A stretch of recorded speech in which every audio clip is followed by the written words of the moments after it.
Nous parlons des pardons des péchés. Et en semaine, beaucoup de personnes ont été choquées lorsque nous avions entamé ce thème. Ce matin, nous allons parler un peu plus en profondeur, avec la grâce de Dieu. Donc, le pardon des péchés. Voilà, c'est le thème de ce matin, le pardon des péchés. Alors, nous avions dit que beaucoup de personnes, après avoir eu la connaissance selon laquelle celui qui a cru au Seigneur Jésus-Christ a été affranchi du péché. C'est-à-dire que le péché est ôté dans sa vie. Voilà, vas-y, mon frère. Je passe à tout à l'heure que j'avais. J'ai été laissé après afin que tu mettes en ordre ce qui reste en ordre. Voilà. Et que selon mes instructions, tu établisses les enseignements. Vous avez déjà là, n'est-ce pas? Dites combien? Chapitre 1, verset 16. Voilà. Je t'ai laissé afin que tu règles ce qui arrive. Ça veut dire que nous réglerons toujours les situations internes, parce que ce n'est pas nouveau. Et depuis que l'Église est née, ça s'est toujours passé ainsi. Mais nous ne laisserons jamais les situations pourries, sinon nous ne sommes pas des enseignants. Et c'est vrai que nous avons sommeillé pendant un temps, mais je pense que c'est l'heure pour nous de prendre nos responsabilités. Parce que nous devons rendre compte à celui qui nous a établis. Alors, le pardon des péchés. La confession, vous savez quoi? La confession des péchés, c'est ça? La confession des péchés. Alors, beaucoup de personnes, justement, après avoir eu la connaissance selon laquelle, une fois au Seigneur, après avoir entendu l'évangile de la vérité, nous sommes scellés du Saint-Esprit, nous sommes pardonnés définitivement de nos péchés et Dieu nous a rendus saints. Cette bonne nouvelle qui est censée relever les gens, suivez-moi bien, a été malheureusement une occasion de chute pour certains d'entre nous. C'est extrêmement grave. Et je pense à la prophétie de Zacharie, de Siméon, qui dira que cet enfant sera une occasion de chute. Mais cet enfant, c'est qui? C'est le salut. Cet enfant, c'est qui? C'est la grâce. Cet enfant, c'est qui? C'est le pardon des péchés.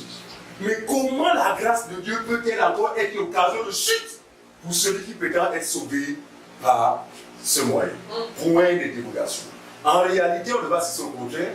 Le pardon de Dieu devait nous amener à faire quoi? Véritablement à refléter ce que nous sommes devenus par la grâce. Le pardon des péchés est un commandement du Seigneur dans l'Église. Mais de quel péché s'agit-il? Il ne s'agit pas du péché qui a été ôté dans la vie de celui qui a cru. Donc ça, on ne va pas tourner autour du pot. Nous le disons et nous le confirmons. Celui qui a Jésus en lui a été affranchi du péché qui était censé le conduire dans le lac de feu. Donc quand Jean dit celui en qui la semence de Dieu demeure ne pêche point et il ne peut pécher, c'est par rapport en fait au péché adamique. Parce que ça paraît seul homme, tous les hommes ont été victimes de cette semence. Par conséquent, sans l'intervention de Jésus, tous iront en enfer. Mais Jésus vient accomplir cette œuvre-là pour nous épargner de l'enfer. Donc, nous épargner de la condamnation. Et Paul va dire, il n'y a plus de condamnation pour ceux qui sont en Jésus-Christ. Donc, pour ce péché-là, rassurez-vous, croyez et soyez fermes, nous ne sommes plus redevables à Dieu. On l'a dit en semaine. Et Paul va dire que, par rapport à Dieu, nous sommes désormais en paix, et ayant été justifiés. On passe rapidement. Romains chapitre 5, verset 1. Romains 5, 1. Romains 5, 1. Romains chapitre 5, au premier verset. C'est à la page 1337. Très bien. Oui, c'est quoi? Oui. Romains chapitre 1, premier verset nous dit ceci. Étant donc justifiés par la foi, oui, nous avons la paix avec Dieu par notre Seigneur Jésus-Christ. Oui. Verset 2. Étant donc justifiés, étant donc rendus justes par la foi en Jésus, nous avons la paix. Qui a la paix avec Dieu? Celui qui a cru. Donc si vous avez cru en Jésus, vous êtes en paix avec Dieu. Alors pour ceux qui aiment écrire, on avait imagé ça par la croix du Seigneur Jésus-Christ. On a vu le poteau vertical, le poteau horizontal. On a vu que la paix, n'est-ce pas, qui est le partage de tous les croyants, est censée ou doit se répercuter dans la relation horizontale, c'est-à-dire la relation avec le prochain. Si nous avons été pardonnés par Dieu, si nous avions été pardonnés par Dieu, en fait, on devrait être capable de pardonner aussi facilement le prochain. Suivez. Aussi vrai que le pardon que nous avons obtenu de Dieu est sanitaire, le pardon qui est censé être manifesté les uns envers les autres est également sanitaire. Donc, quand l'apôtre Jacques dit « Confessez vos péchés les uns et les autres », il ne contredit pas Jean, il ne contredit pas Paul, mais il a compris que bien que nous ayons été pardonnés par Dieu, il est possible que nous péchions contre le prochain. Il est possible que le croyant pêche contre son propre corps. Il est possible que le croyant pêche contre l'Église. Mais regardez, par rapport au péché mortel, on dit le salaire du péché c'est la mort. Mais c'est pas pour dire par connaissance, le salaire du péché vis-à-vis du prochain c'est la maladie. Disons Jacques chapitre 5, verset 16. Voilà. Jacques chapitre 5. Le salaire du péché vis-à-vis de l'Église, vis-à-vis du prochain, a pour conséquence la maladie. On va le voir. Jacques chapitre 5, au 16e verset. Très bien. Page 1234. Oui. C'est bon. La Bible nous dit ceci. Confessez donc vos péchés les uns aux autres et priez les uns pour les autres afin que vous soyez guéris. Mais de quelle guérison Jacques parle-t-il ici? Jacques est conscient que le péché contre l'Église, le péché contre le prochain, ne fait pas du bien à notre corps. Mais en confessant ce péché, vous avez péché contre l'Église, vous confessez ce péché, il est possible que l'Église prie pour vous. Et que quoi? Et que vous soyez guéris. Regardez, la maladie n'est pas forcément une maladie physique. Elle peut être d'ordre moral, d'ordre psychologique. Bref, mais nous parlons de la maladie. C'est poussé par le Saint-Esprit que les apôtres ont parlé de ces choses. Ça veut dire que s'il y a conséquences, mais les conséquences ne sont pas une fatalité pour ceux qui sont humbles de cœur. Ça veut dire qu'il est possible qu'après avoir fondé contre l'Église ou contre les prochains, que nous obtenions non seulement le pardon de notre prochain, mais également que ce dernier prie pour nous. Pourquoi? Pour notre restauration. Vous allez vous rendre compte que, bien qu'étant croyant, après avoir, par exemple, commis des actes impliques, vous ne vous sentirez plus comme auparavant. Ce sont là les symptômes de la maladie, justement. Mais nous ne devons pas demeurer dans cet état. Nous devons soupirer rapidement à quoi? À la restauration. Qui passe par quoi? Qui passe par le pardon, la confession des péchés. Afin que l'Église ou le frère te pardonne, parce qu'il a dans ce pouvoir, on va le voir tout à l'heure, et que tu sois guéri. Beaucoup de personnes sont guéries, se sont malades. Pourquoi? Parce qu'ils n'ont jamais compris le principe que le Dieu a établi dans l'Église. Ce n'est pas une confession systématique, parce qu'on va le voir, dans la Bible, Jacques chapitre 3. Elle n'est pas systématique, parce qu'il y a des sectes justement qui ont fait cette doctrine une doctrine systématique. C'est-à-dire qu'à chaque réunion, il faut avant tout que chacun individuellement à tout de rôle confesse ses péchés. Non, ce n'est pas comme ça. Voyez-vous? Le péché que tu commets qui heurte ton frère, il y a nécessité de demander pardon afin d'obtenir les miséricorde de sa part. Voilà, et qu'il soit guéri. On y va. Chaque fois, le verset 2. Jacques, chapitre 3, au verset de page 1238. Nous bronchons tous de plusieurs manières. Voilà. Si quelqu'un ne bronche point en parole, c'est un homme parfait capable de tenir tout son corps en prie. Jacques dit que, qu'on le veuille ou non, chacun de nous, nous bronchons de différentes manières. Autrement dit, nous péchons de différentes manières. Regardez, il ne s'agit pas ici de péché qui conduit à la mort.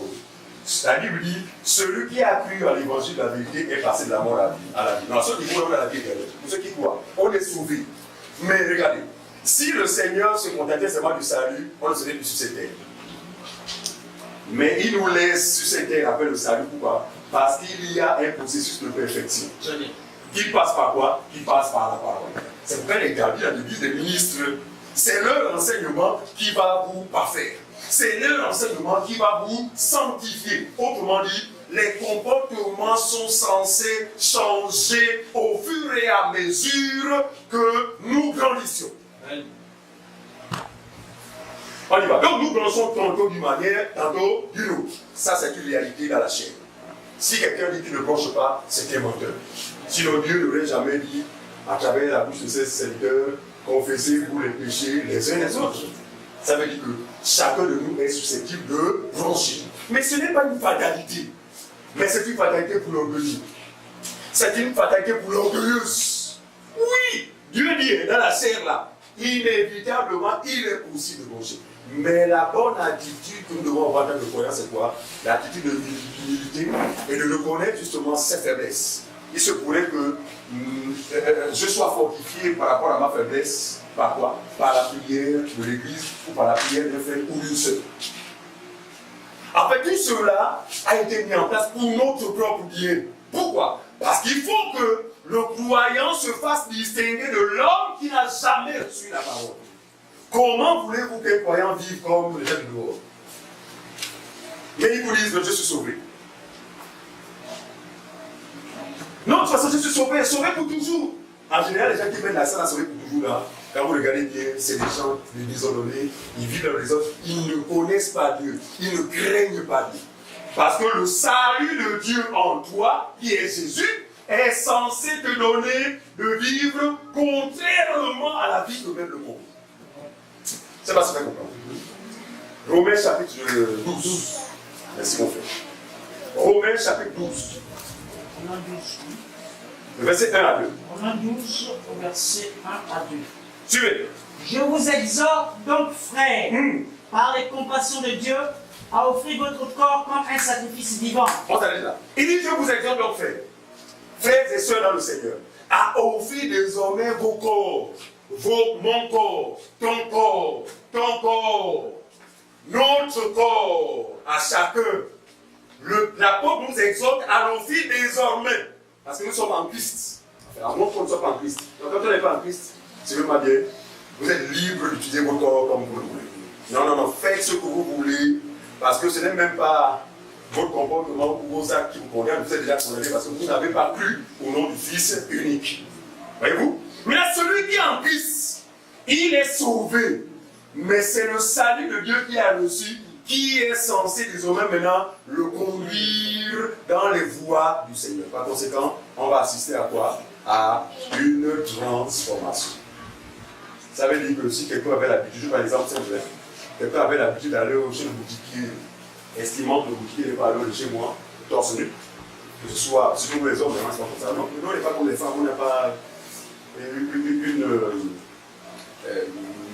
morphologie semblable aux femmes. Regardez, avec la connaissance, avec l'enseignement, regardez, je comprends pourquoi les vies chrétiennes sont piètres. Pourquoi? Parce que les gens ne prennent pas en compte ce qu'on appelle l'enseignement. Vous ne pouvez pas vous parfaire ou être des hommes exemplaires ou avoir un bon témoignage aux yeux de nos croyants si vous n'êtes pas enseigné. Alors, si tu ne faisais pas le passé, non, quand tu vous dis qu'il n'est pas l'autre, tu vas la mettre torse nu, à l'acheter le pain. Non, s'il n'est pas l'autre de chez moi, tu verras qu'avec la connaissance du Seigneur, tu ne vas plus jamais exposer ton corps à tout le monde. Pourquoi? Parce que tu as la connaissance que ce corps-là ne t'appartient plus. Ce corps-là demeure dans la maison de Dieu. Et que l'Esprit de Dieu habite désormais en toi. Ce n'est qu'un exemple parmi tant d'autres. Il dit, je vous ai donc fait, d'accord, d'offrir vos corps comme un sacrifice vivant. Saint, agréable à Dieu. Il y a des gens qui offrent leur corps comme sacrifice mort. C'est quoi sacrifice mort?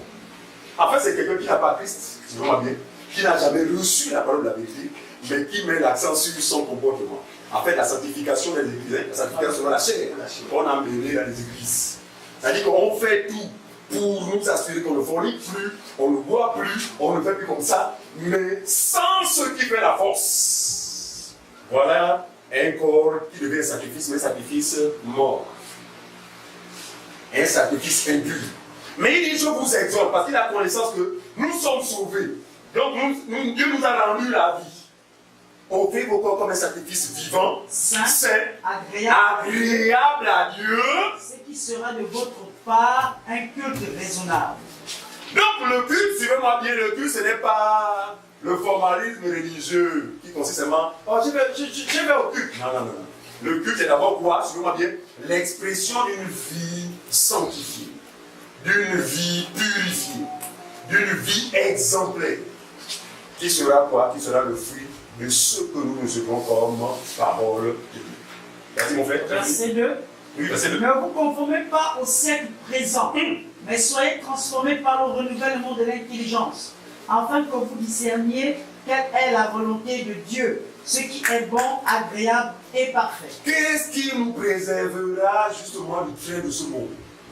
Qu'est-ce qui est censé nous préserver du mode de vie du monde? Regardez, il peut avoir tous les modes possibles, suivez-moi bien. Parce que ce qui a été, c'est ce qui sera. Rien de nouveau sur le soleil. Ceux qui ont vécu avant nous disent, vous savez que le style des pantalons serrés là, ça existait par le passé.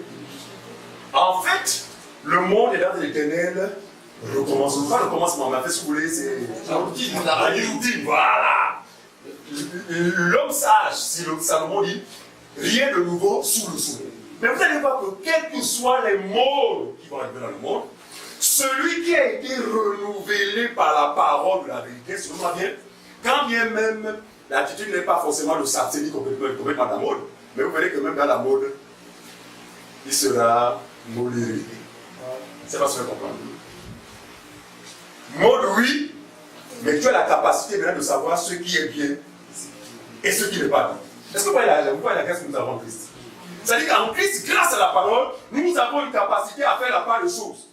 Alors que le monde n'a pas de choix, c'est de gommer tout ce qui leur est livré. Est-ce que vous voyez ça? Tout cela passe par quoi? Par le renouvellement de l'intelligence qui ne peut être que le fruit de quoi? De la vraie parole dans laquelle nous devons persévérer. Regardez, j'ai dit souvent aux gens, 2 jours par semaine pour certains. 1 jour par semaine pour certains, l'enseignement, malheureusement, c'est terrible, c'est compliqué pour certains. Mais imaginez, c'est l'instant qu'on se mettait le rythme des premiers enseignants, des premiers apôtres, pour la première église. Imaginez, c'est l'instant qu'on se mettait dans le rythme de la première église. Qu'est-ce qu'on dirait? S'il y a pour 1 jour, c'est compliqué. Je parlerai donc tout à l'heure. Alors avançons. Allons-y, Romains, 1 Corinthiens chapitre 6. 1 Corinthiens 6, 20. 1 Corinthiens 6, 20. Non, le salut par la foi ou par la grâce, ou le sauver pour toujours, n'est pas synonyme de désordre, loin de là. Et nous allons veiller à ce que les accusations qui nous sont portées ne soient pas vérifiées au milieu de nous. Parce qu'en effet, on est reproché de prêcher l'évangile bon marché. C'est-à-dire que, bon, voilà, sauver, si quelqu'un veut repartir à ses 7 femmes, mais voilà, à ses 7 bureaux, si quelqu'un veut repartir à son Musungu, je ne sais pas. Non, non. Nous ne prêchons pas cet évangile, nous croyons que nous prêchons l'évangile qui est censé parfaire et l'imparfait. On y va. 1 Corinthiens 6 à son verset 20. 20, voilà. Car vous avez été rachetés à un grand prix. Vous avez été rachetés à un grand prix. Celui qui est sauvé par la grâce, suivez-moi bien, l'a réalisé que j'ai été racheté par un grand prix. Par conséquent, glorifiez donc Dieu dans votre corps et dans votre esprit qui appartiennent à Dieu. Si c'est le cas, si et seulement si tu as été racheté à grand prix, alors on s'attendait à quoi? On s'attendait à ce que tu glorifies Dieu dans ton corps et dans ton esprit qui appartient à Dieu.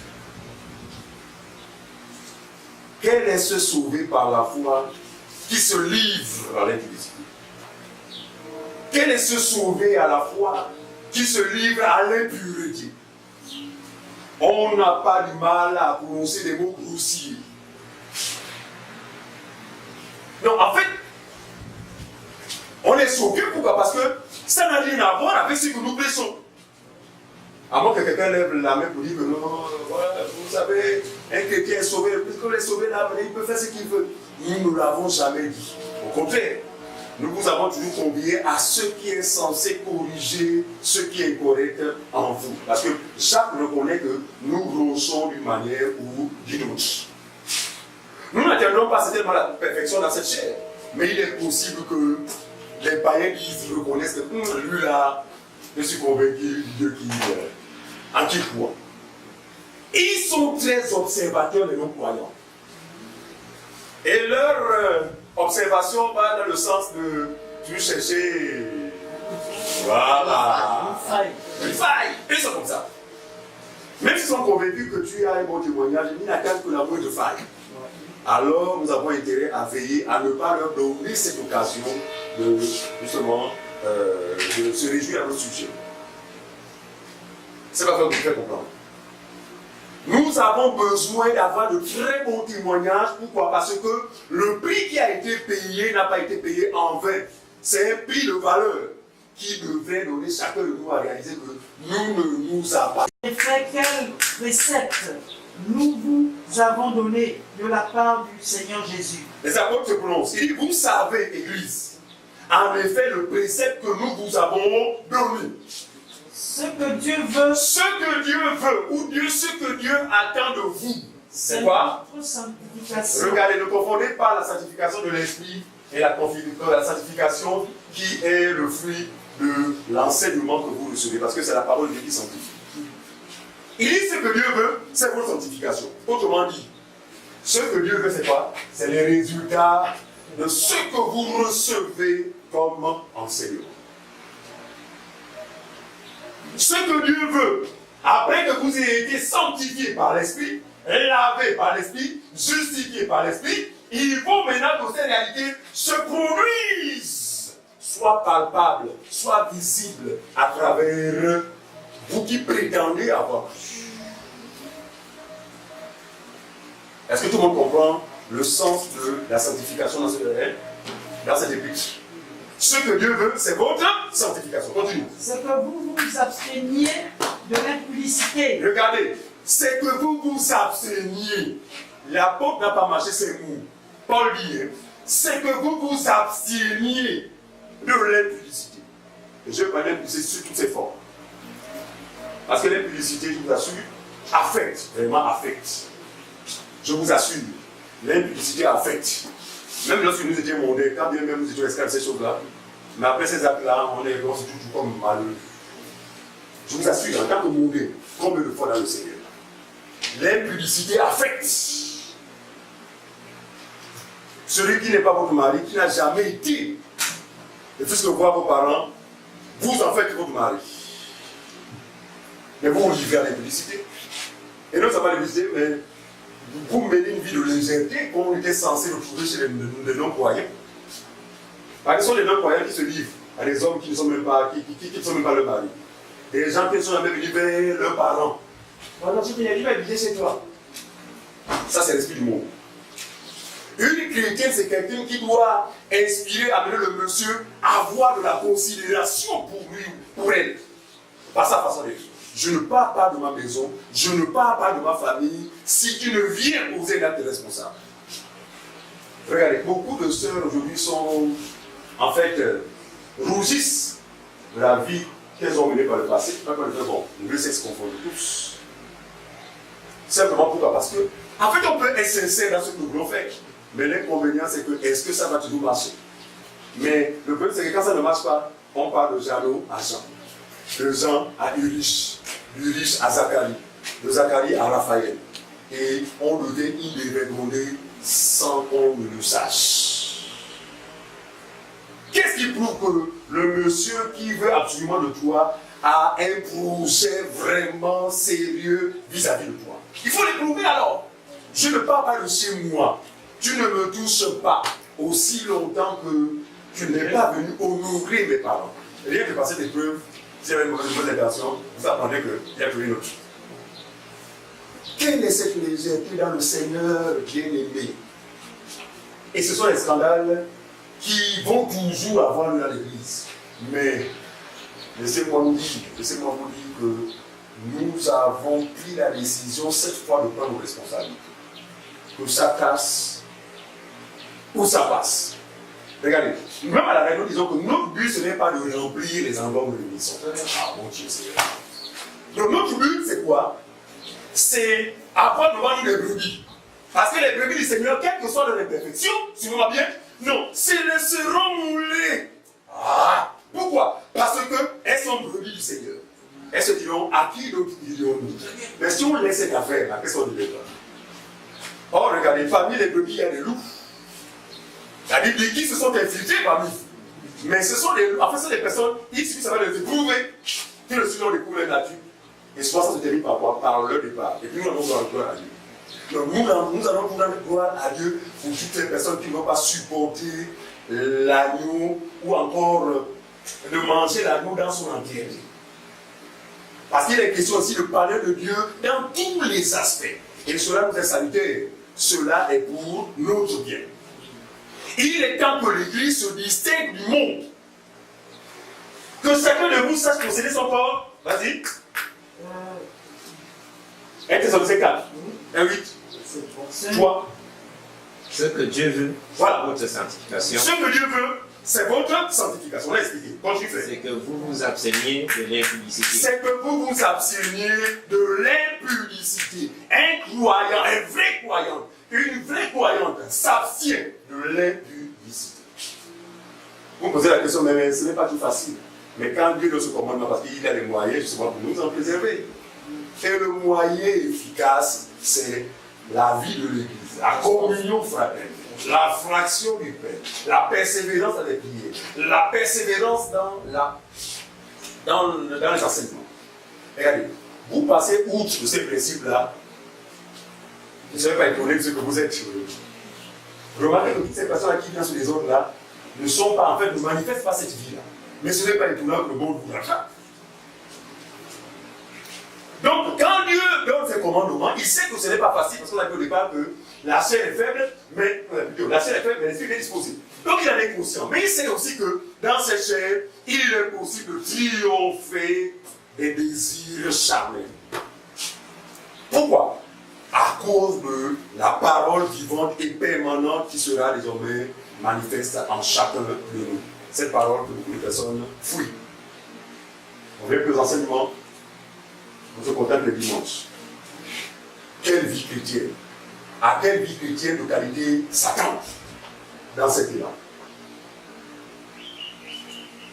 Allez, verset 8.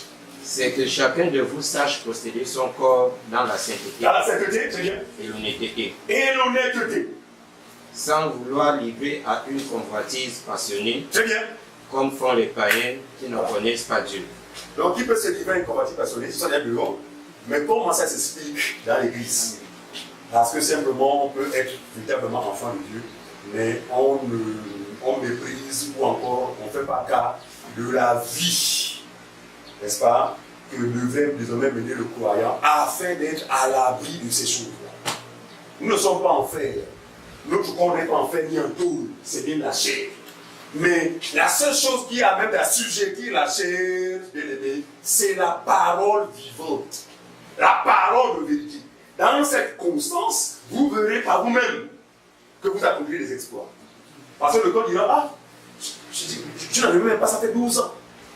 Je n'ai plus jamais. Non, ce n'est pas vous.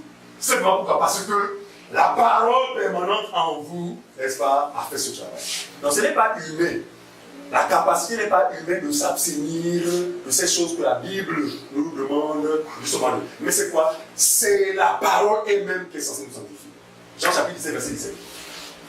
Jean 17, 17. Jean 17, 17. Jean 17, verset 17. Oui. Sanctifie-les par la vérité de ta parole. Voilà. Oui.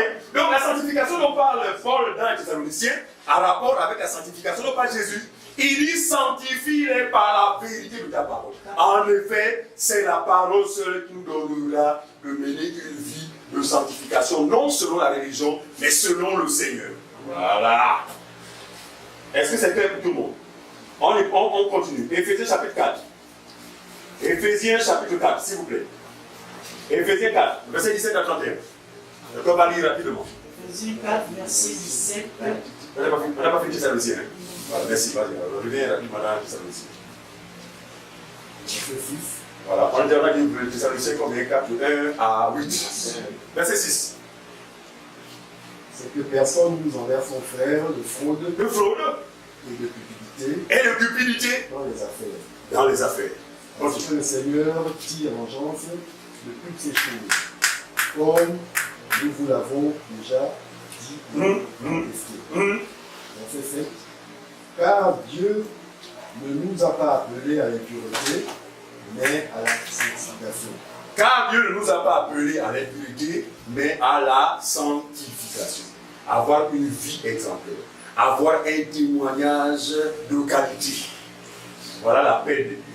Oh, Dieu m'a appelé au salut, mais où sont les fruits? C'est alors que le projet va dire, tu dis que tu as la foi, mais où sont les fruits? La foi est démonstration. Oui, sauvé. Mais qu'est-ce qui justifie ton salut?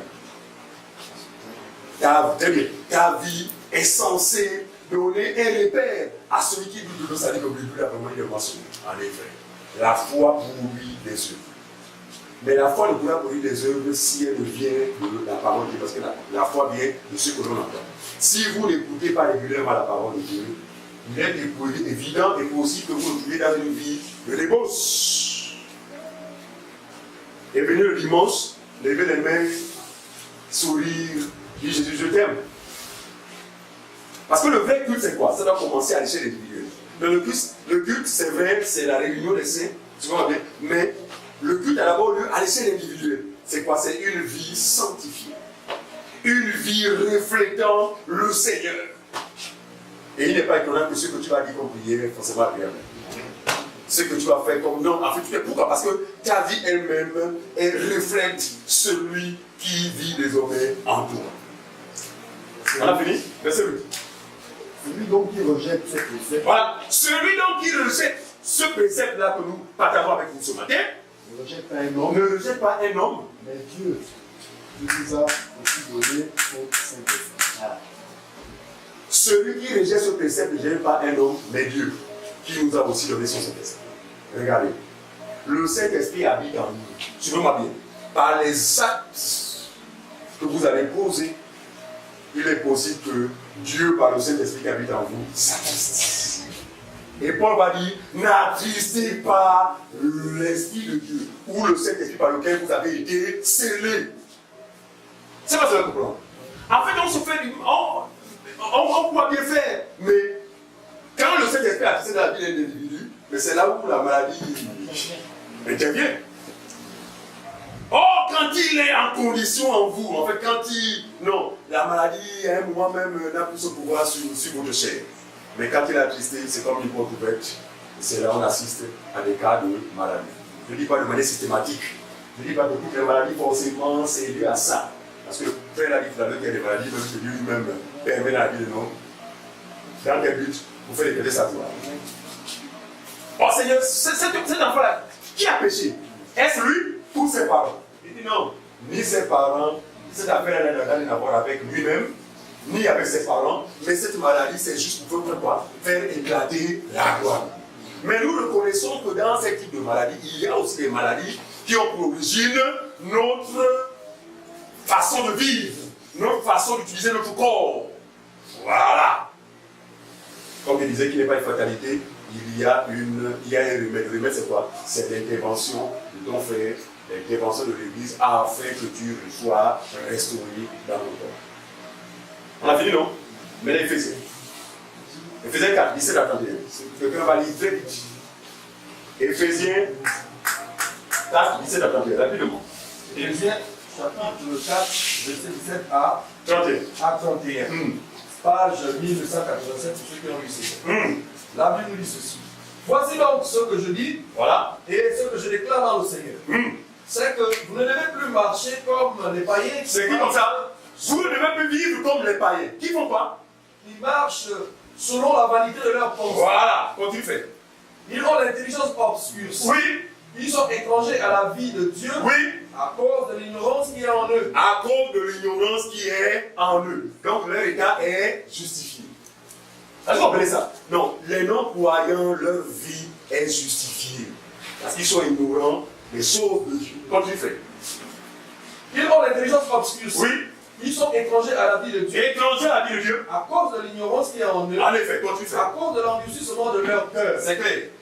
Ayant perdu tout sentiment, Oui.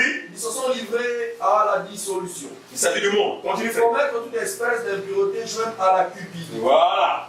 Mais vous, ce n'est pas ainsi que vous avez appris Christ. Mais nous, ce n'est pas ainsi que nous avons appris le Christ. Continue fait. Si dis-moi, vous l'avez entendu et et si conformément à la vérité qui est en Jésus. J'aime l'apôtre. Il dit si du moins, parce que le tout, ce n'est pas le dire je suis en Christ.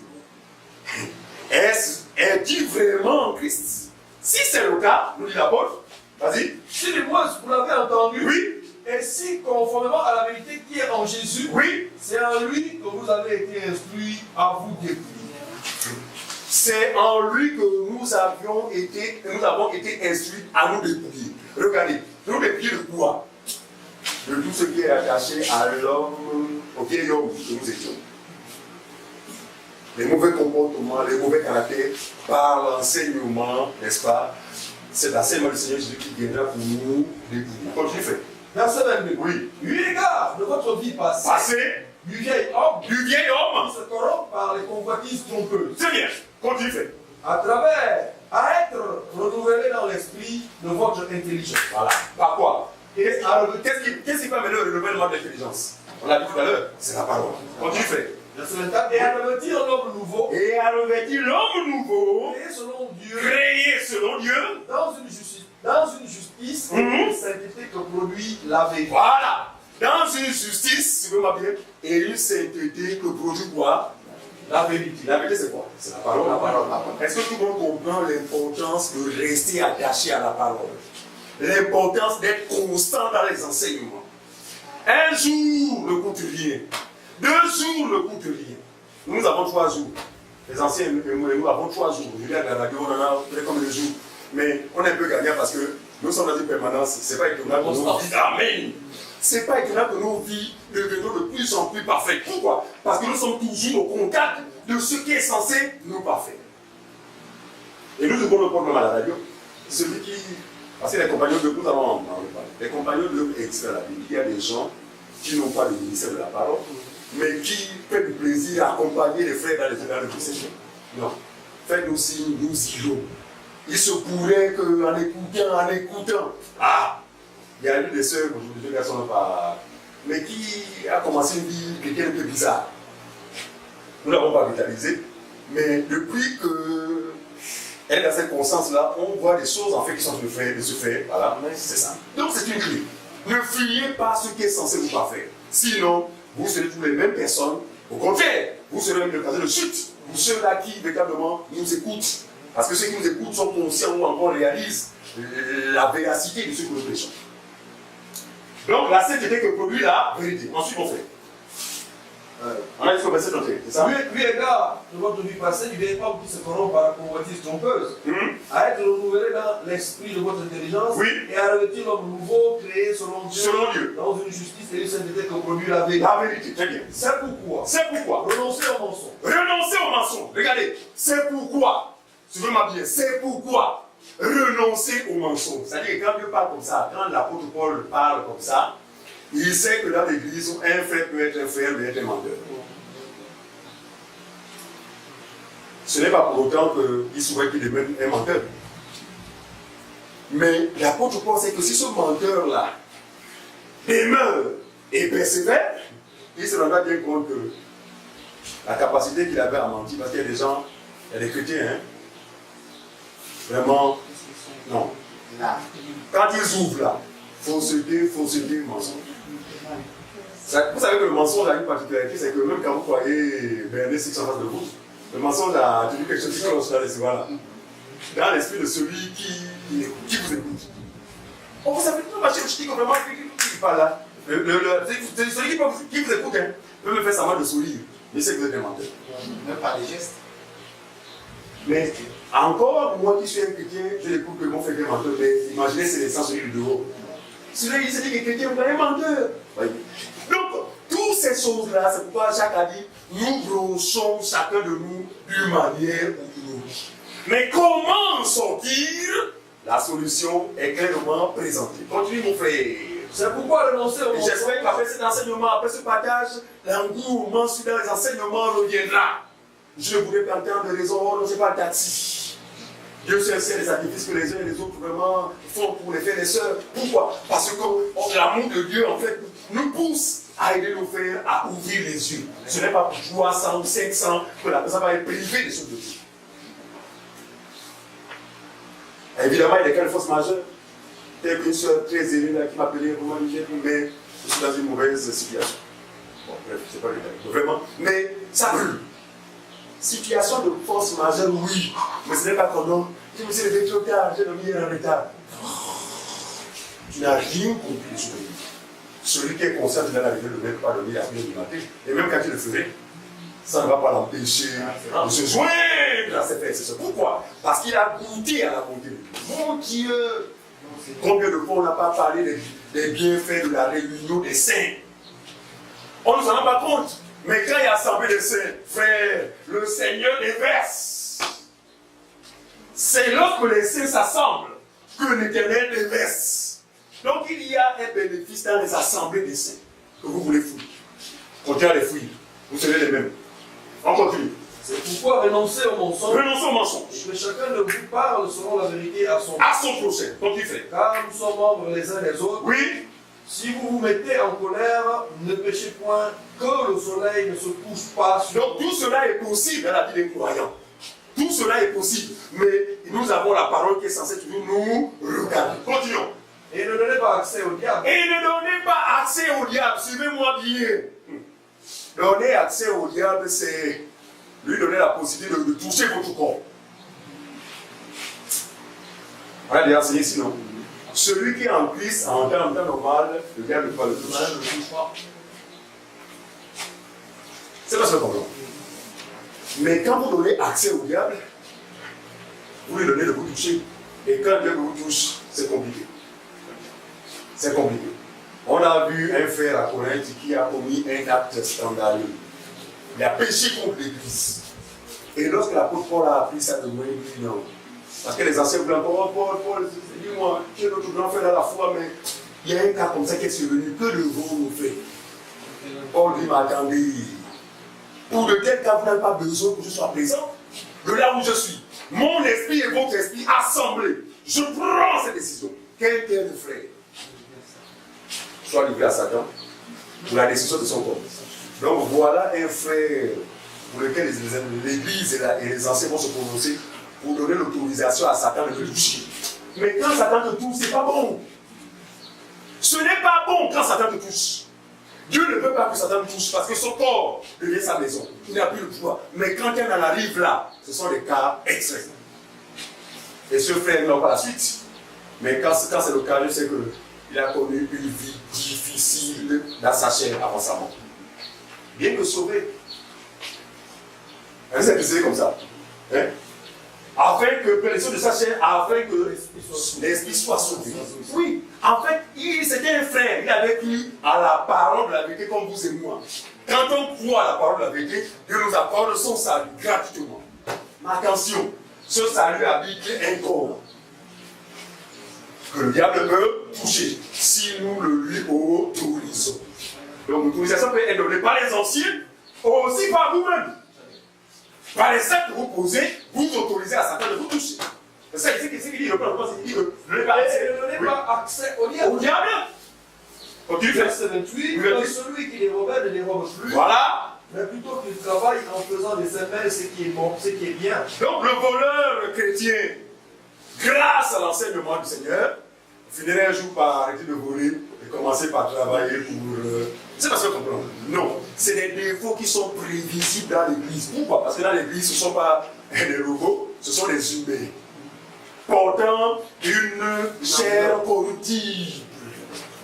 Mais regardez, nous avons le remède que Dieu nous donne afin de nous débrouiller de ces choses-là que les païens sont censés détecter aussi facilement.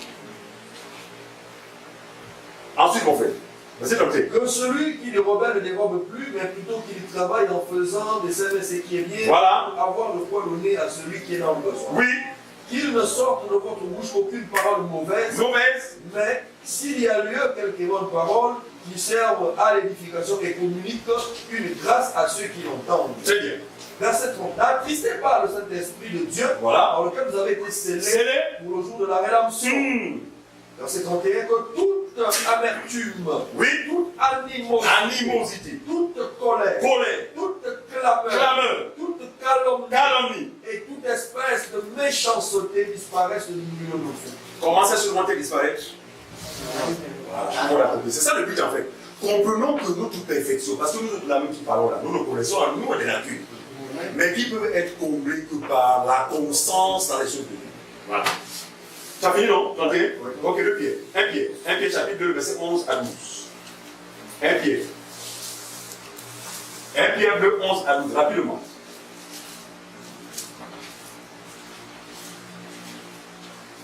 Pierre 2, 11 à 12. Bien-aimés, je vous exhorte, en tant qu'étrangers et voyageurs, à vous abstenir des désirs charnels. Désirs charnels qui font la guerre à l'âme. Qui font la guerre à l'âme. Verset 12. Oui. Au milieu des païens, et une bonne conduite. C'est écrit comme ça.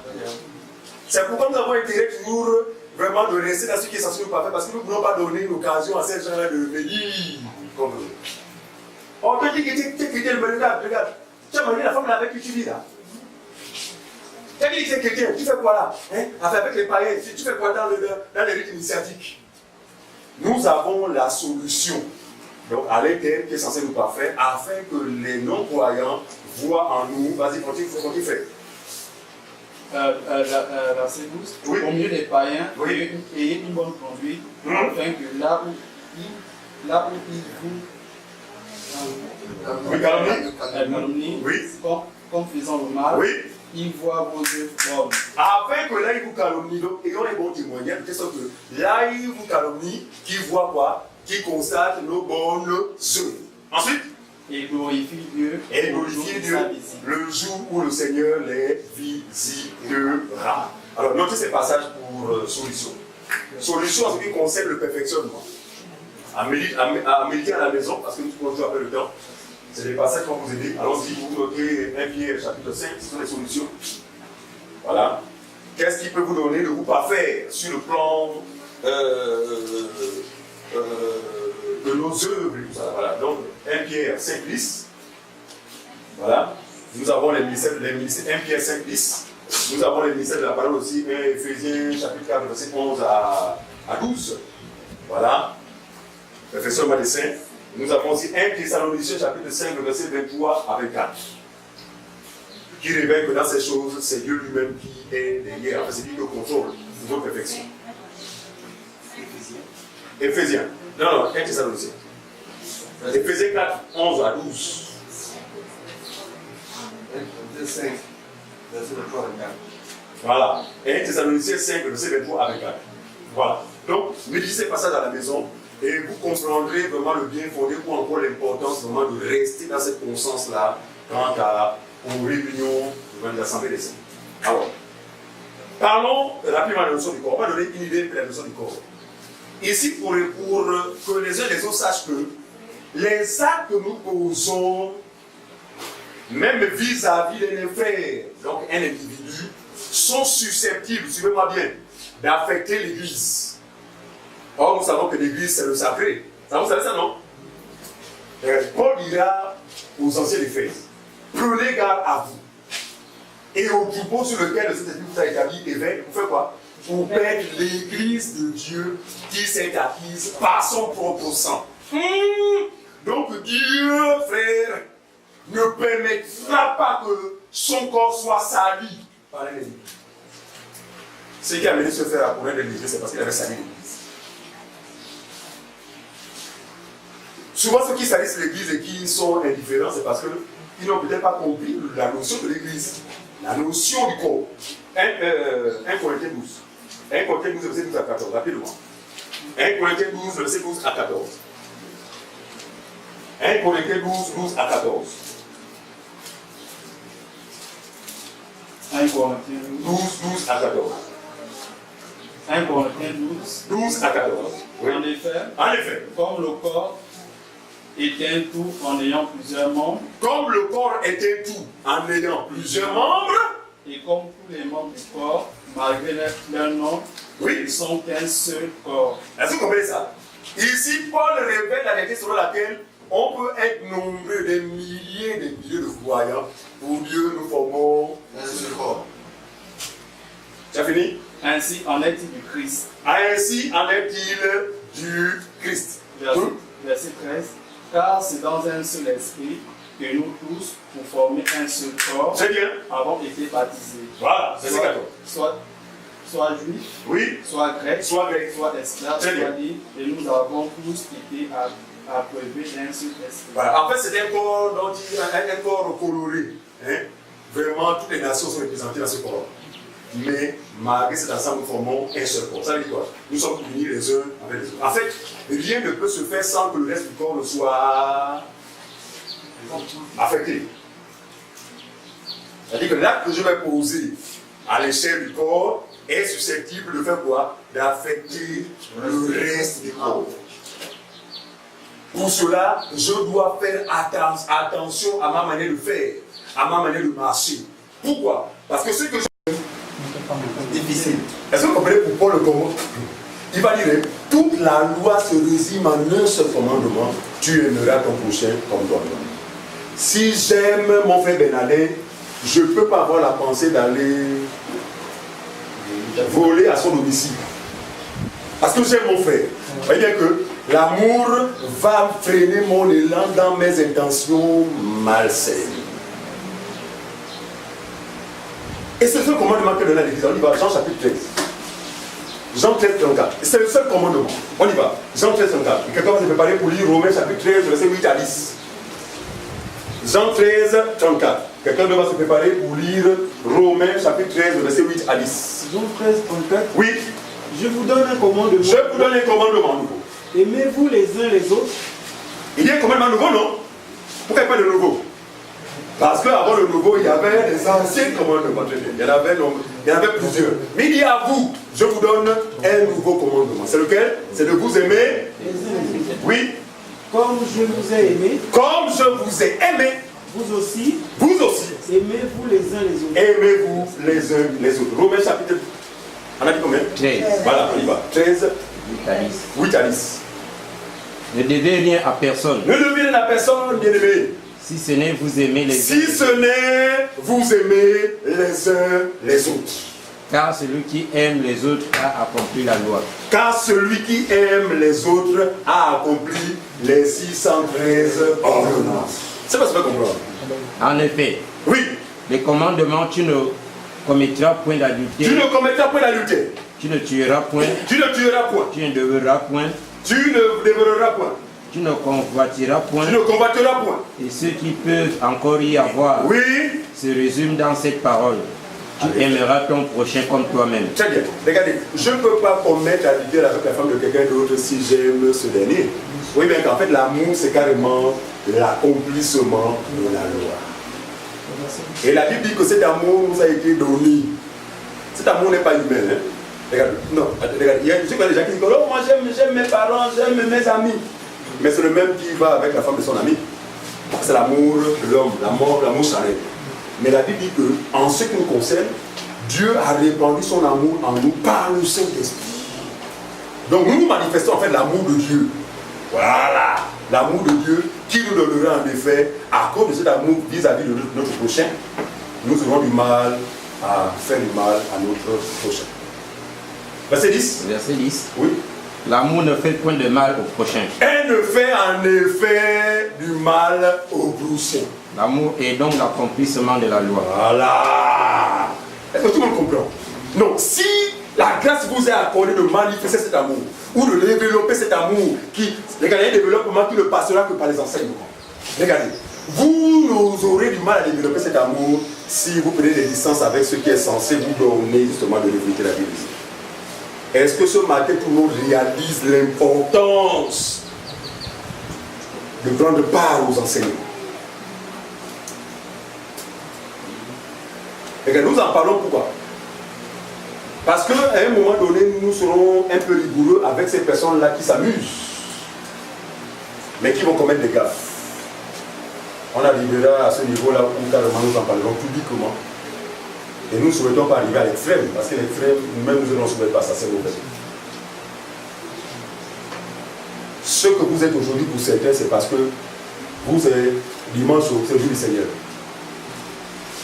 Et ceux qui sont aussi d'autres, parce que nous voyons le fruit à travers ces frères et sœurs, mais on est éveillés, on est encouragés. Des frères qu'on a connus dans une vie bizarre, mais aujourd'hui, par la grâce de Dieu, les vies se redressent. Pourquoi? Parce que simplement, ces frères ont compris que nous, vraiment, c'est d'être toujours dans la constance. Il y a des gens qui ne sont pas avec nous ici, à Libreville, mais qui sont à l'intérieur, je vous assure. Ils manifestent une soif que plusieurs qui sont à Libreville n'ont même pas. Quand vous devez les envoyer l'enseignement, même, oh frère, tu as oublié l'enseignement d'hier. Oui, mais on a encouragé, mon Dieu.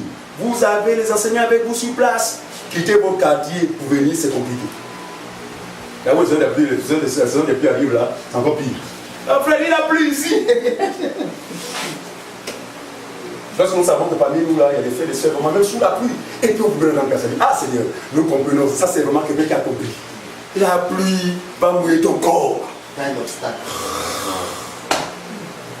Je suis depuis les mêmes arrivant en retard, mais s'assurer qu'il faut que je communie avec mes frères. Pourquoi? Parce que ma perfection en dépend. Voilà, les choses simples. On ne trouvait pas les raisons, non, mais comme je les invités. Avançons. Donc, l'amour est censé nous amener à faire quoi? À rechercher sûrement bien l'intérêt de l'autre au détriment du nôtre. 1 Corinthiens chapitre 10. 1 Corinthiens 10, 23 à 24. Rapidement. 1 Corinthiens 10, 23 à 24. Tout est permis, mais tout n'est pas utile. Tout est permis pour un chrétien, c'est vraiment bien. Tout, hein, tout. Mais tout n'est pas utile. Tout est permis, mais tout n'édifie pas. Que personne ne cherche son propre intérêt. Tout est permis, mais tout n'édifie pas. C'est-à-dire que le croyant doit toujours s'assurer que ce que je fais participe à la construction de mon prochain. La suite dit que personne ne cherche son propre que personne intérêt, donc ne cherche son propre intérêt, mais celui d'autrui. Mais celui d'autrui. C'est qui comme ça? Regardez, quand vous êtes dans cette disposition, vous avez du mal à poser des actes. Pourquoi? Parce que votre intérêt, ce n'est pas vous. Votre intérêt, c'est le plus grand nombre. Parce que quel que soit quel que soit le petit, enfin, quelle que soit la forme négligeable du membre, nous dit Paul, il joue un rôle prépondérant. C'est-à-dire que même si vous n'êtes pas devant là, vous ne faites rien pour le moment, vous laissez écouter la parole de Dieu, mais regardez, vous êtes aussi, vous faites partie du corps de Christ, vous jouez un rôle qui ne dit pas son nom. C'est-à-dire que l'acte que vous allez poser, l'acte de principe que vous allez poser, peut affecter justement l'assemblée.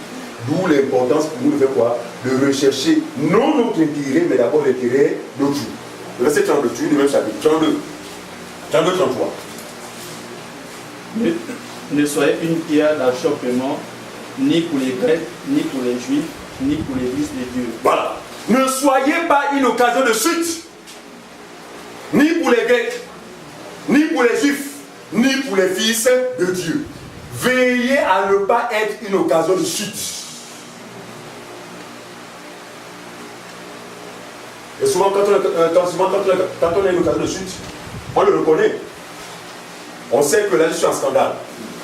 Mais quand on n'est pas brisé, l'orgueil nous entraîne à demeurer dans le scandale.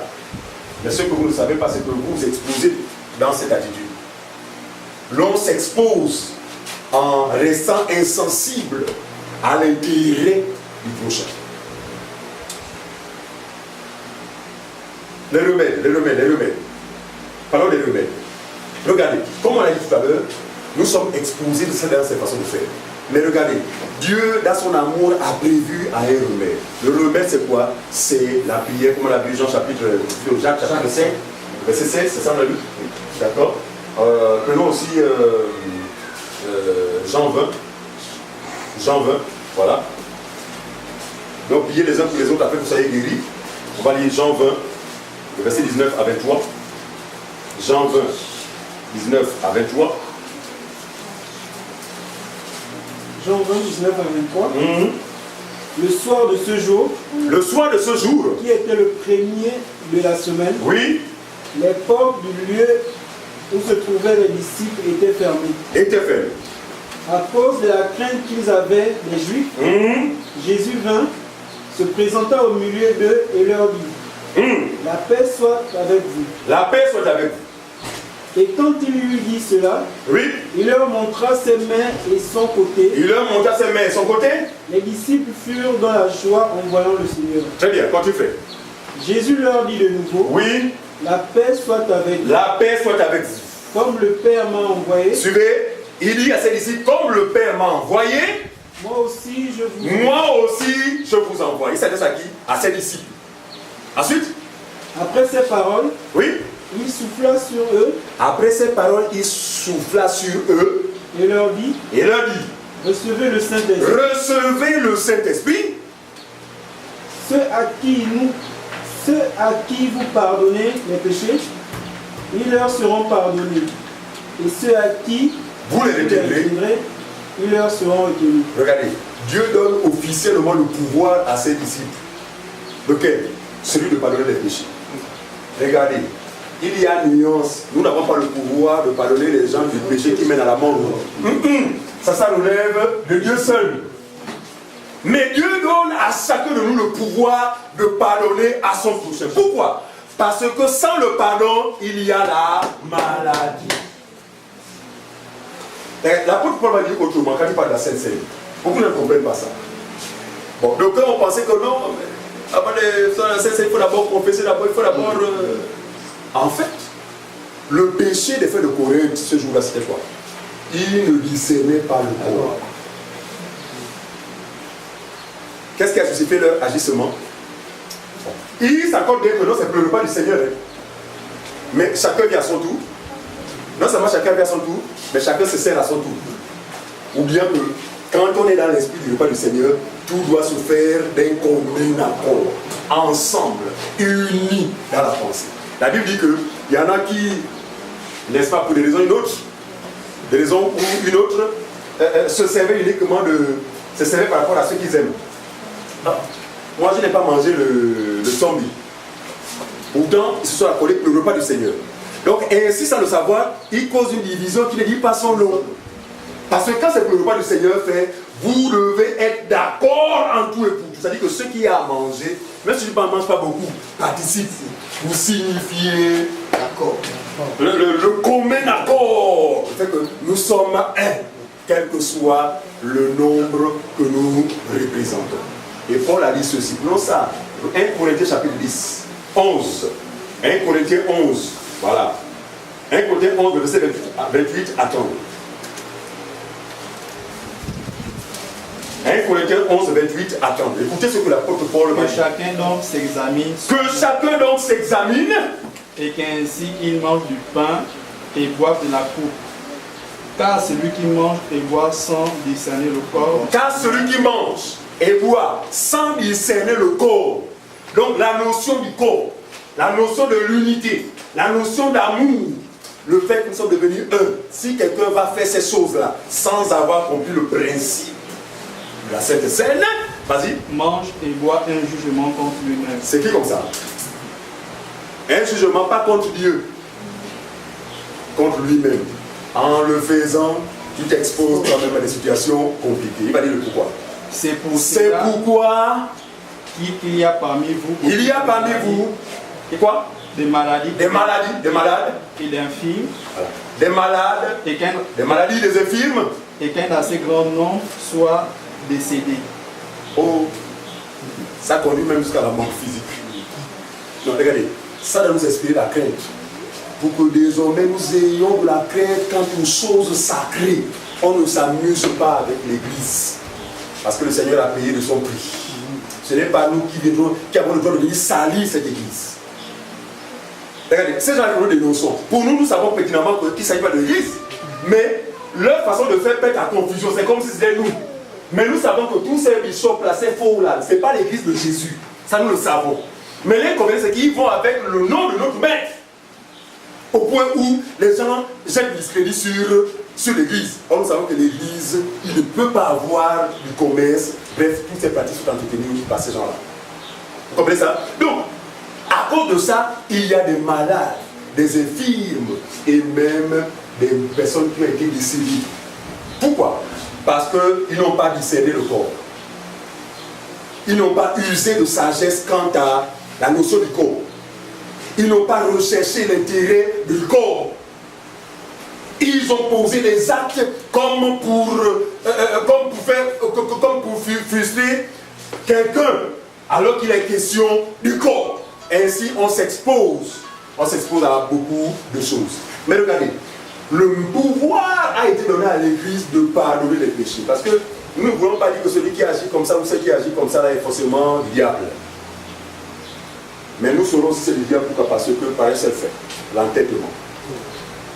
Celui qui est de Dieu, suivez-moi bien, quel que soit l'acte qu'il a commis, sans qu'on le dise même. Parce que comme je dis, les confessions du péché ne sont pas systématiques. Oh non, il faut bien confesser ton péché. C'est suite à ce que tu entends, toi-même, même sans avoir entendu, étant enseigné un bon dimanche, ça fait, ses sœurs, avec la permission des anciens, je voudrais en fait confesser un acte que j'ai posé, mais qui pour moi est susceptible de vous causer du tort. En espérant que vous allez me pardonner, mais également prier pour moi. Ça coûte quoi à faire? N'est-ce pas pour ton propre bien? Tu peux mourir, tu peux faire demeurer dans la maladie, tu peux faire demeurer dans la malédiction. Quand je parle de malédiction, ce fait n'est pas être d'accord avec l'Église, pas malédiction liée à la loi. Le fait de ne pas être d'accord ou en désaccord avec l'Église, étant membre du corps, on est exposé, c'est-à-dire qu'on est comme exposé à une forme de malédiction. C'est pourquoi il y a parmi vous beaucoup de malades, des infirmes et tout cela. D'accord? Alors, donc, Colossiens 3.13, tout le monde le sait. Hein? De la même manière, Dieu vous a pardonné, pardonnez-vous les uns les autres. Colossiens 3.13, allez à la maison. Hein? Alors, voici la procédure, regardez. On va être pratique. Colossiens 3, verset 13. À lire à la maison. Voici la procédure, regardez. Nous sommes une jeune assemblée, à peine 5 ans. Et comme tout enfant, tu vois bien, le Seigneur nous amène étape par étape. À peine nos naissances, on a dit Dieu nous a donné les rudiments. On a commencé à marcher. On a commencé à ramper. Pour ceux qui sont depuis le début de cette œuvre, maman, si tu es mieux placé, c'est-à-dire que notre progression a été, avec notre marche, notre marche a été progressif. On a commencé à ramper, marcher. Et on se rend compte que à chaque étape, le Seigneur nous donne témoigne justement la maturité dont nous faisons l'objet. Et regardez, les choses vont se passer maintenant autrement. Et ça, c'est pour des raisons vraiment d'ordre. Parce que le Seigneur dit que je ne suis pas un Dieu de désordre, mais un Dieu d'ordre. Dans l'Église, c'est l'ordre. Les premiers croyants avant nous, quand il y avait l'assemblée, c'était avec crainte et tremblement. C'est-à-dire qu'en fait, pour eux, non, c'était tellement sacré, quoi. Les gens ne faisaient pas n'importe quoi. On a vu même en ce temps des gens mourir physiquement. Je parle du cas de Nanias et Saphira. Pour les mensonges, hein. Et ils ont pu mentir à l'individu. Mais ce qui s'appelle qu'ils ont menti à l'église. Regardez, faites attention avec tout ce qui est susceptible d'affecter le corps. Faites très attention. Si quelqu'un reconnaît va poser un acte m'asseyant vis-à-vis du corps, le conseil que je vous donne, c'est vraiment de vous rabaisser, demander pardon à l'église afin que celle-ci prie pour vous et que vous soyez guéris. C'est tout simple. Mais là, si vous entendez, je ne sais que dire. Si quelqu'un s'entête, je ne sais que dire. Je n'ai plus d'autres conseils à vous donner. Il y a donc une procédure désormais qui va être la nôtre. Ça veut dire quoi? Individuellement, suivez-moi bien, nous avons l'obligation de veiller les uns sur les autres. Ce n'est pas moi qui l'invente, c'est écrit comme ça. Veiller les uns sur les autres. Ça veut dire quoi? Nous devons nous fréquenter. Parce que pour mieux se connaître, il faut qu'on se fréquente. D'accord? Alors si un frère ou une soeur constate que le frère normalement il est dans une vie qui n'est pas correcte, le frère a le droit, en tant que frère dans le Seigneur, de reprendre ce frère. Pas forcément à la manière bizarre, mais avec amour. Est-ce que vous comprenez ça? Si le frère est sensible, il ne se sera pas se justifier seulement dire ah mon frère merci pour l'exhortation, parce que très honnêtement j'en aurais besoin. Prie pour moi mon frère, parce que vraiment cette affaire-là, ça me dérange. En fait, on est là, on se porte les fardeaux les uns les autres. Je disais mercredi que regardez, Dieu, après avoir accompli toutes choses, parce qu'il a tout accompli, il allait s'asseoir. Mais quand il va s'asseoir, pourquoi? Mais il donne une certaine dépendance à l'église. À travers quoi? À travers la notion les uns envers les autres. Remarquez, aimez-vous. Portez-vous les fardeaux. Priez. Quoi encore? Il y a beaucoup de les uns les autres. C'est-à-dire que lui, il a rendu son corps autonome. Du moins, il sait que les solutions, ou encore l'Église ne trouvera ces solutions qu'à travers les uns et les autres. C'est pourquoi il est allé plus loin, même jusqu'au pardon. Non, cessez de demander pardon à Dieu. Si vous êtes croyant, parlons comme un homme. Cessez de mélanger le père et papa là-bas. La solution se trouve en Dieu. Parce que lui, il nous a pardonné. Non, à son niveau, il n'y a pas de débat. Oh, fini. Il dit même qu'il n'entretient aucun souvenir de ce qu'on a été par le passé. Mais regardez, le péché contre le crochet trouve des solutions encore au milieu de nous, entre nous, les uns et les autres. Si quelqu'un a péché, mon frère, n'aie pas honte. Tu sais que là que tu as posé, ah non, ça va choquer mon frère. Si ça n'a choqué que ton frère, demande pardon à ton frère. Mais si ça a touché l'église, fais attention. Rapidement, n'entretiens pas. Parce que tu seras en train d'entretenir une mort certaine, sans que tu ne t'en rendes compte.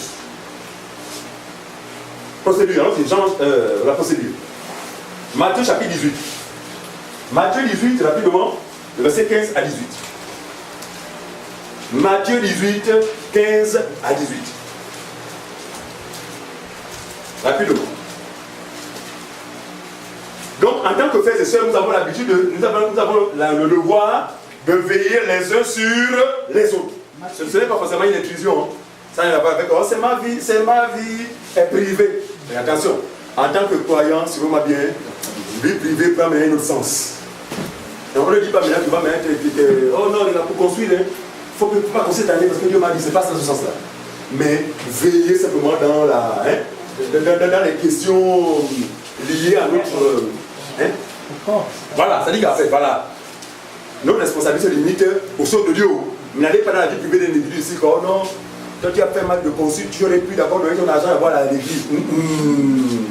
Pas ça. On y va.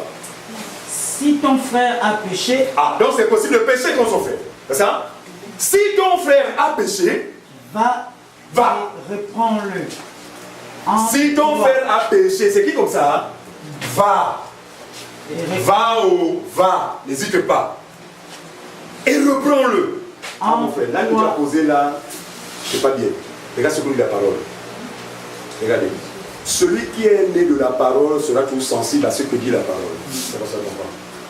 Même si tu étais quelqu'un de compliqué, ou aussi vrai que ça la parole, mon frère, je rends grâce à Dieu. Merci pour l'amour que tu manifestes vis-à-vis de moi. Parce que quand quelqu'un fait pas le courage de vous reprendre, c'est pas l'amour. Non, il n'y a pas la haine pour vous. En fait, il vous aime. Il souhaite que vous soyez un vrai frère et une sœur. Agréable à lui. On y va. Reprends-le entre toi et lui. Donc, quand quelqu'un a péché, reprends-le entre toi et lui seul. D'accord? Ça se passe entre vous. Suivez-moi bien. Quelqu'un a commis une gaffe. L'église n'est pas au courant. Et que tu es au courant, réglez ça entre vous deux. Ni vu, ni connu. Maintenant, attention. Si c'est un acte, par exemple, de grossesse, suivez-moi bien. Je prends l'examen, un acte de grossesse. Ça peut se passer comme ça, mais qu'on le veuille ou non, tôt ou tard, l'église sera informée parce que ça va pousser. Bien qu'au départ, tu vas mettre le sac parce que ça, c'est le fait que toutes les femmes font. Même ma femme qui était enceinte, si tu es mariée, elle met tous les fesses de mettre le sac devant, c'est pas pourquoi. Mais c'est pour un temps. Au bout d'un temps, mais regardez, l'église observe. Même s'ils ne vous disent rien, l'église observe. En temps normal, quelqu'un de ça, c'est quoi? C'est prendre les devants. Ouais. Ça dit que prendre les devants, venir devant l'église, d'abord les anciens, informer les anciens vous donneront la conduite à suivre. Ou même sans nous, mais vous-même, vous pouvez demander la permission, les anciens, je voudrais parler à l'église, parce que j'ai péché contre l'église.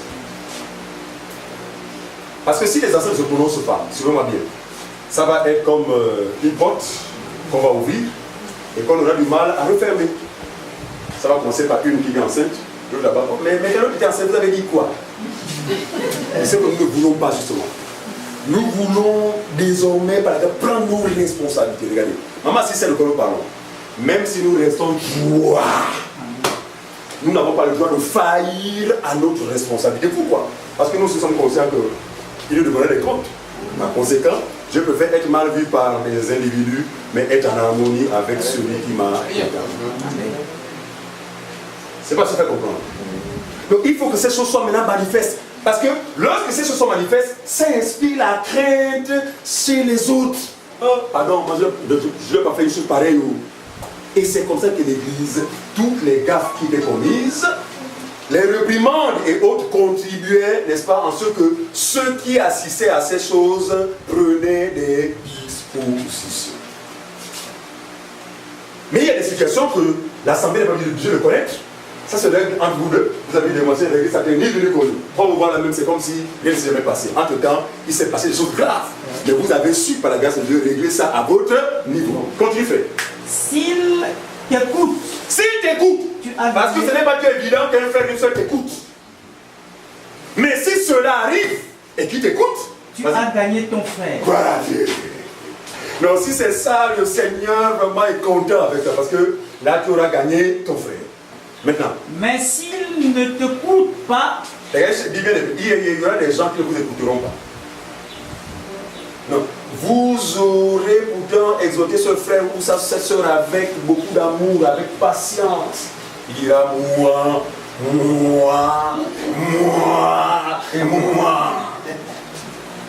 Mais ce frère-là fait partie du corps de Christ. Regardez, ça veut dire que même qu'il ne vous écoutera pas, ça va s'arrêter là. Vous avez l'obligation de venir vers vos dirigeants. C'est ce que la Bible dit. Mais s'il ne t'écoute pas, oui, prends avec toi une ou deux personnes. Prends avec toi une ou deux personnes comme témoins. N'allez pas prendre les gens du monde.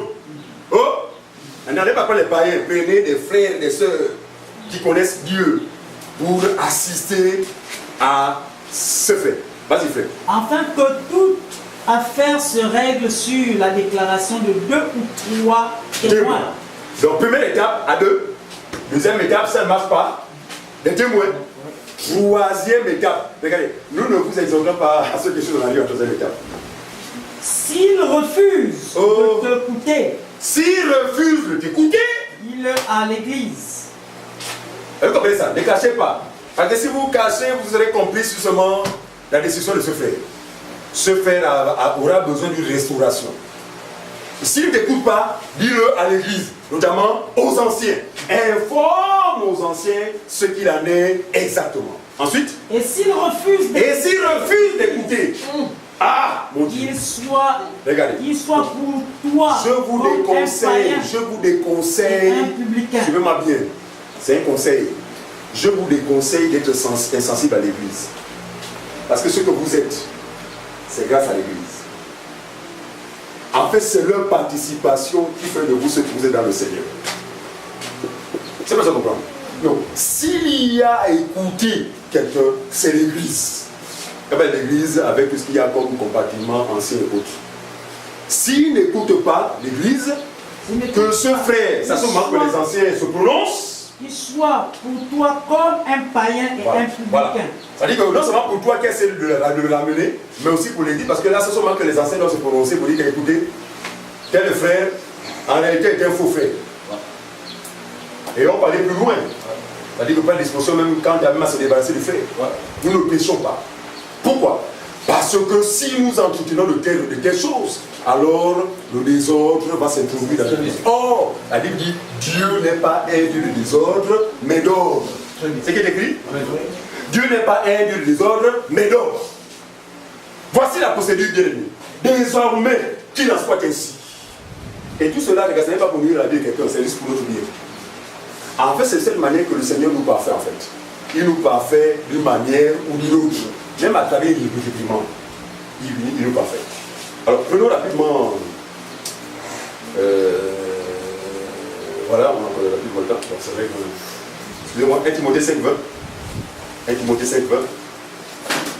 1 Timothée 5, verset 20 avec 1.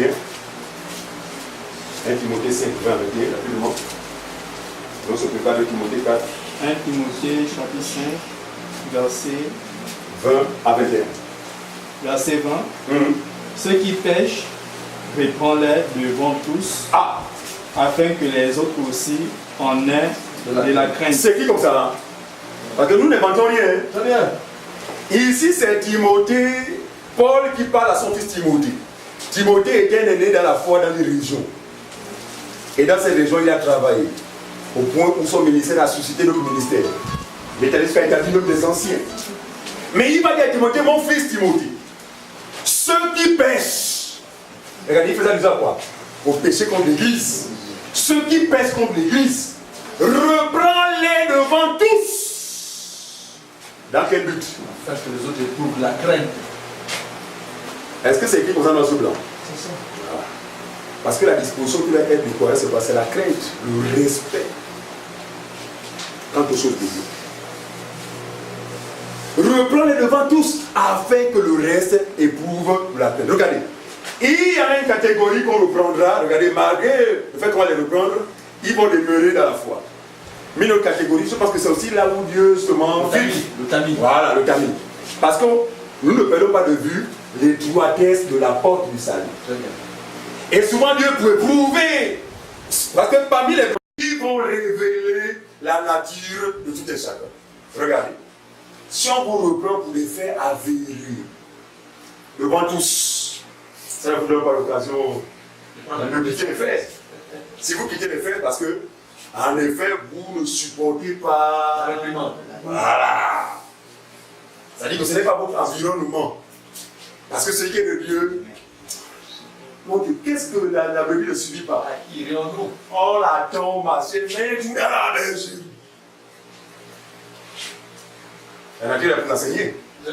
Mais quand on voyait quelqu'un après réprimande, même le public de l'assemblée disparaître, regardez qu'on a dit parce que c'était une dent pourrie, que Dieu a bien voulu arracher. Et pour ces intérêts, Dieu est prêt à tout. Ça vous le savez, non? Vous savez que Dieu est prêt à ôter la vie d'un individu juste pour le bien de son corps. Il faut connaître Dieu. Hein? Il faut connaître. C'est pourquoi ces gens-là qui marchent avec notre Seigneur, s'ils connaissaient Dieu, ils n'allaient jamais faire ce qu'il faut faire aux gens. Vendre les produits, c'est pas tout ce qu'ils font là, les fausses doctrines, c'est parce qu'ils ne connaissent pas Dieu. Celui qui connaît Dieu, c'est Dieu, connaît Dieu dans ses aspects. Il est un Dieu bon, mais c'est un Dieu qui prend le bâton. Nous devons le créer. Mais le châtiment qu'il inflige à ses enfants n'est pas un châtiment montagne. C'est un châtiment salutaire. Il dit, l'Éternel châtie celui qui l'aime. En fait, quand il donne les coups là même, le fond c'est quoi? C'est pour le bon bien.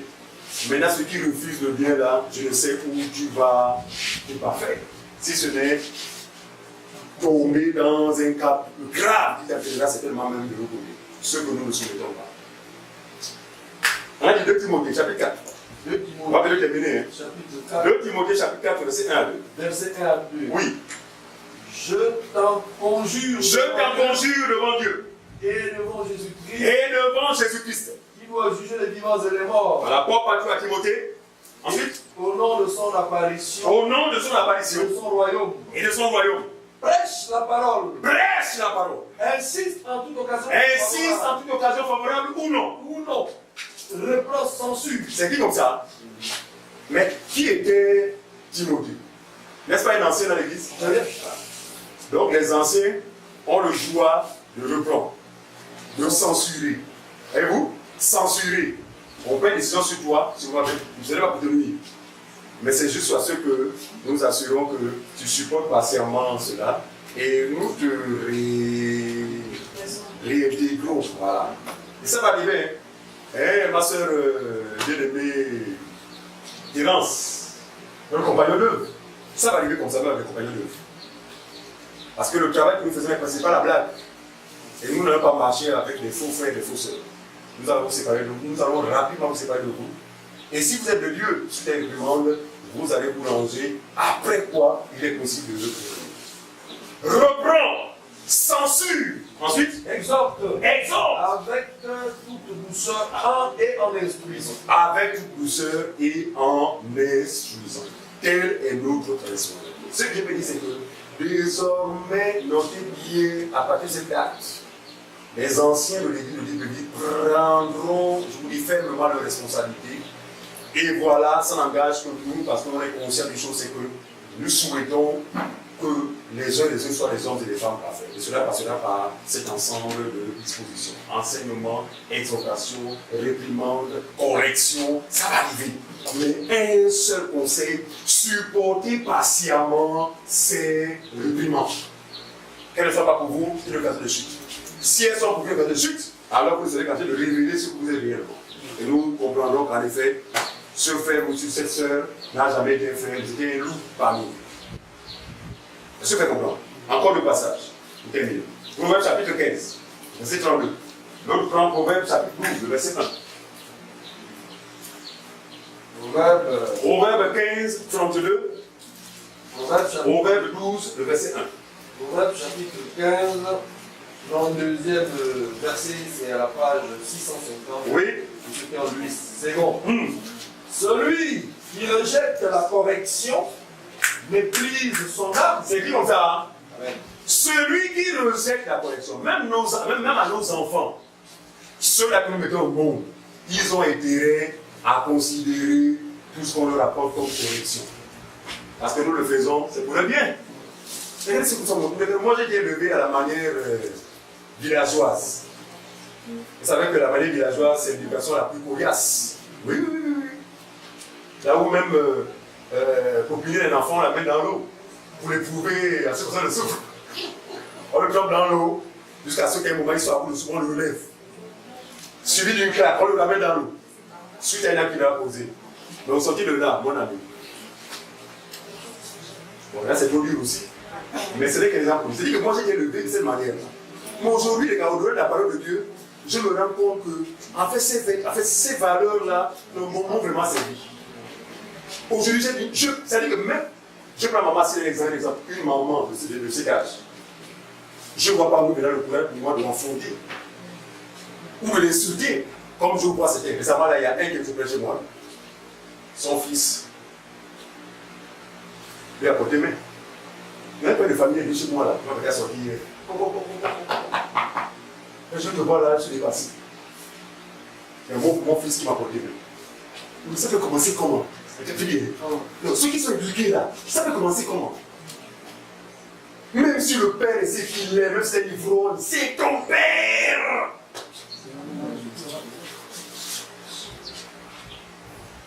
Pourquoi nous ne pouvons jamais le faire? Je ne le ferai jamais jusqu'à la fin de ma vie. Parce que les notions qui m'ont été écrites ne me le permettent pas. Même quand un homme âgé a tort, moi je vais me taire. Pourquoi? Parce qu'on m'a écouté la notion du droit de l'Est.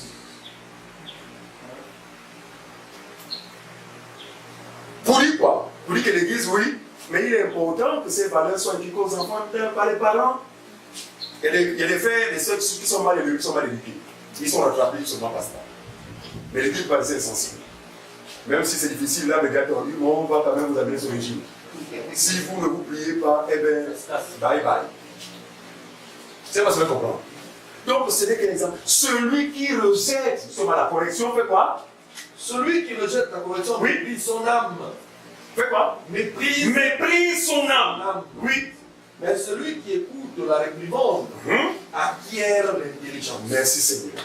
Celui qui écoute la réprimande acquiert de l'intelligence. Le passage. Proverbe 12, verset 1. Celui qui aime la correction aime la science.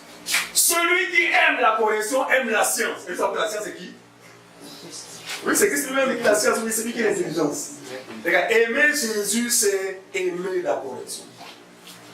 Est-ce que vous êtes d'accord avec ça? Non, vous ne voulez pas que non, lui là, Clément, il est mon petit frère à nage. Il n'a pas le pouvoir de me reprendre.